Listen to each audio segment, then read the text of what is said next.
நண்பர்கள் அனைவருக்கும் வணக்கம். வாங்க கனவு தேசத்தில் பயணிக்கலாம். கனவு தேசத்தில் உங்களுடன் பயணிக்கும் நான் ராஜ்குமார். நண்பர்களே, இந்த பதிவில் எதை பற்றி பார்க்க போறோம் அப்படின்னா, நாம் தமிழர் கட்சி பொதுக்கூட்டம் போல் இதுவரை எங்கும் பார்த்ததில்லை, எந்த கட்சியிலும் பார்த்ததில்லை என்று மெய் சிலிர்க்க பேசிய இனியவள் ரஜினி. அதை பற்றி தான் இந்த காணொலியில் உங்களோட பகிர்ந்துக்க போறேன். வாங்க காணொலிக்குள்ள போகலாம். நண்பர்களே, அதற்கு முன்னால இன்றைய எனது விவசாய பணி என்ன அப்படின்னா, நான் நேற்று பதிவு செய்த காணொலியில் நான் சொல்லியிருந்த மாதிரி அந்த கடைசியாக அப்படிங்கிற அந்த வெங்காயத்தை வந்து ஒரு பாதி அள்ளி வச்சுட்டேன். ஏன்னா ஒரு 4 நாள் ஒரே சாலையாக இருந்ததுனால ஈரப்பதமாக இருந்தது. ஏன்னா ஈரத்தோடு அள்ளி வைக்கக்கூடாது, அதை கொஞ்சம் உலர்த்தி தான் கொஞ்சம் அள்ளி வச்சேன். ஏன்னா ஒரே நாளில் அள்ளி வச்சுட்டு அதை வந்து கொஞ்சம் கப்படிச்சு கொஞ்சம் வீணாக போயிடும். ஏன்னா இது வந்து இன்னும் 4 மாதம் வந்து இது வந்து அப்படி இருப்பில் வச்சிருக்கணும். ஏன்னா ஆனி மாதம் தான் இது வந்து விதை வெங்காயத்துக்கு எடுத்து வைப்போம். அது வரைக்கும் நல்லபடியாக இருக்கணும் அப்படிங்கிறதுக்கோசரம் அதில் வந்து ஈரப்பதம் இல்லாமல் உலர்த்தி தான் அள்ளி வைக்கணும். அதான் இன்னைக்கு பாதி அள்ளி வச்சுட்டேன். மீதியை வந்து நாளைக்கு அள்ளி வச்சு தலையை கூட்டி கீத்தை வச்சு கட்டிடுவேன். ஓரளவுக்கு வேலையை வந்து முடிஞ்சுன்னு வச்சுங்களேன். அதுக்கு முன்னே இன்னொரு தகவலை நான் உங்களோட தெரிவிச்சுக்கிறேன். அதாவது எனது கிராமப்புற கிளை கட்டமைப்பு அதற்கான பணிகளில் வந்து நான் ஈடுபட போறேன், தொடங்க போறேன் அப்படி மாதிரி நான் சொல்லியிருந்தேன். ஏற்கனவே சில பதிவுகளை சொல்லியிருக்கேன்.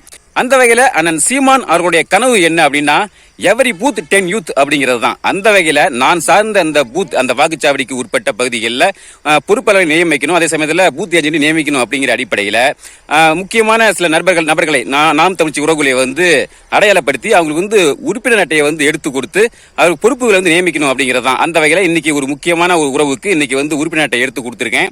அதே மாதிரி இந்த காலனியை பார்க்கக்கூடிய நமது உறவுகள் நீங்களும் வந்து நீங்கள் சார்ந்த பகுதியில் இந்த முன்னெடுப்பை வந்து முன்னெடுங்க.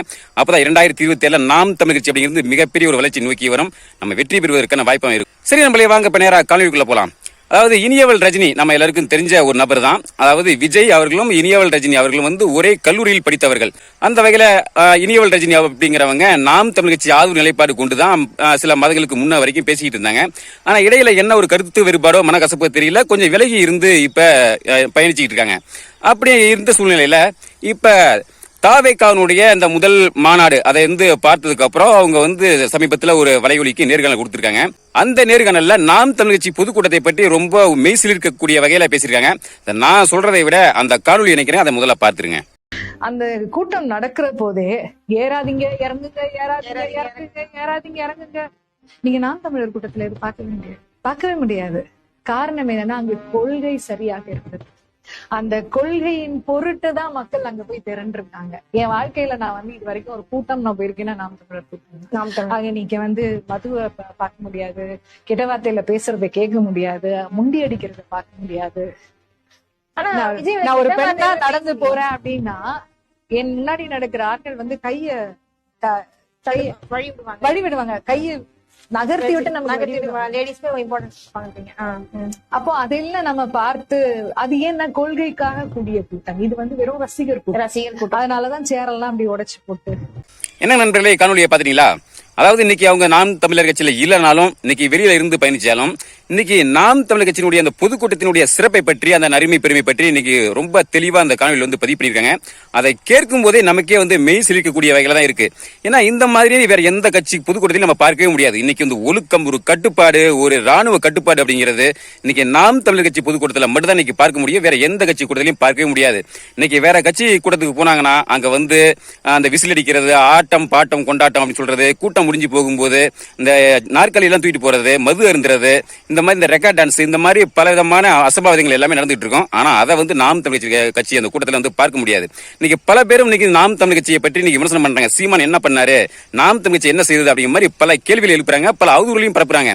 அப்படி கேள்வி எழுப்புவர்களுக்கும் அவதூறு பரப்புவர்களுக்கும் இனியவள் ரஜினி அவர்களுடைய இந்த கூற்று, இந்த ஒரு பேச்சு அப்படிங்கிறது ஒரு தரமான ஒரு செருப்படி கொடுக்கக்கூடிய வகையில தான் நிச்சயம் இருக்கும். ஏன்னா இது இந்த மாதிரியான ஒரு நிகழ்வு வேற எந்த கட்சியிலையும் பார்க்க முடியாது.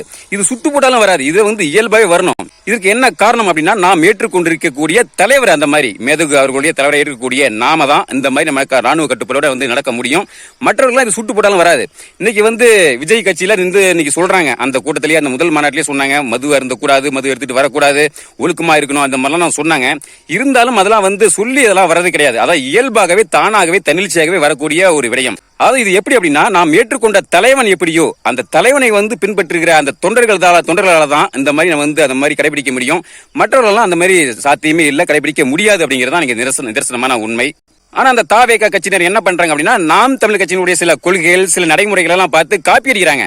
அது என்னதான் காப்பி அடிச்சாலும் அது வந்து நடைமுறைக்கு ஒத்து வருமா அப்படின்னா ஒத்து வராது. இது எப்படி, இதுக்கு ஒரு உதாரணமா எப்படி அப்படின்னா, இன்னைக்கு நன்றாக படித்த ஒரு மாணவன் வந்து தேர்வு எழுதுவாப்ல, பக்கத்தில் இருக்கக்கூடிய மாணவன் வந்து அந்த மாணவனை பார்த்து காப்பி அடிச்சு எழுதுவாப்ல. அப்ப நாளைக்கு ஒரு பணிக்கு போறாங்கன்னு வச்சுங்களேன், அந்த நன்றாக படித்த மாணவன் வந்து அந்த பணியை வந்து சிறப்பாக செம்மையாக வந்து செய்வாங்க. இந்த காப்பி அடிச்சுட்டு அந்த வேலைக்கு அந்த பணிக்கு செல்கின்ற அந்த மாணவன் எப்படி அந்த வேலையை அந்த பணி வந்து சிறப்பாக செய்ய முடியும்? நல்லா கொஞ்சம் ஒப்பிட்டு பாருங்க. அப்படிங்கும்போது அந்த திறம்பட படித்த மாணவனுக்கும் காப்பி அடித்து தேர்வு பெற்று அந்த பணிக்கு போன மாணவனுக்கும் அந்த பணியினுடைய தரம் எப்படி இருக்கும்? இதை தான் நம்ம ஒப்பிட்டு பார்க்கணும். அந்த மாதிரி தான் இந்த தாவேகா வந்து நாம் தமிழர் கட்சியை பார்த்து காப்பி அடிக்கிறது. நாம வந்து தன்னெழுச்சியா இயல்பா நம்ம வந்து செய்யறதுக்கும், நம்மளை பார்த்து காப்பி அடிச்சு அவங்க செய்யறதுக்கும் உள்ள வித்தியாசம் வந்து இதுதான். அவங்களால வந்து அதை ஒரு உறுதியா நீடிச்சு வந்து அவங்களால செயல்படுத்த முடியாது அப்படிங்கறதான் இருக்கக்கூடிய உண்மை. அதனால நண்பர்களே, இப்படிப்பட்ட ஒரு நாம் தமிழ் கட்சியில நம்ம பயணிப்பதும் சீமானின் தம்பி தங்கைகளாக நாம இருப்பதும் அப்படிங்கிறது ரொம்ப பெருமை வாய்ந்த ஒரு தருணம் தான். அதனால இப்படிப்பட்ட ஒரு நாம் தமிழ் கட்சி ஆட்சிக்கு வரணும், அண்ணன் சீமான் அவர்கள் முதலாக வரணும் அப்படிங்கிறதுக்கோசரம் நமது கட்சியினுடைய ஒவ்வொரு உறவுகளும் பொறுப்பாளர்களும் வந்து களத்துல வந்து தீவிரமா நன்கு திட்டமிட்டு வியூகங்களை வகுத்து வந்து செயல்படணும். நிச்சயம் அதற்காக நம்ம வந்து போராடணும் அப்படிங்கறத நான் கேட்கிறேன். சரி நண்பர்களே, நிச்சயம் நான் அதை வந்து செய்வேன், நீங்களும் அதை செய்வீங்க அப்படிங்கிற நம்பிக்கையோட இந்த ஒரு மாலை பொழுதுல இந்த தகவலை உங்களோட பகிர்ந்து கொண்டு நான் விடைபெறுகிறேன். நன்றி, வணக்கம்.